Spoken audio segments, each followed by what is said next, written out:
Kerala police cyber operations വിഭാഗത്തിന്റെ നേതൃത്വത്തിൽ കുട്ടികളിൽ സൈബർ സുരക്ഷാ അവബോധവും ഡിജിറ്റൽ സുരക്ഷാ സംസ്കാരവും വളർത്തുന്നതിനായി നടപ്പിലാക്കുന്ന കിഡ് ഗ്ലോ 2.0 പദ്ധതിയുടെ തൃശൂർ റൂറൽ ജില്ലാതല ഉദ്ഘാടനം നടവരമ്പ സ്കൂളിൽ റൂറൽ ജില്ലാ പോലീസ് മേധാവി മുഹമ്മദ് നദീർ നിർവഹിച്ചു.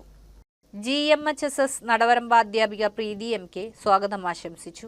Kochi city cyber dome sub inspector Shiju AR kid glow 2.0 പദ്ധതിയെക്കുറിച്ചുള്ള മുഖ്യപ്രഭാഷണം നടത്തി.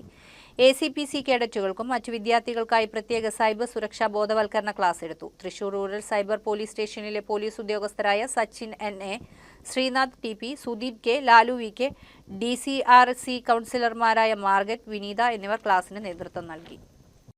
Every time, where trust begins to flow.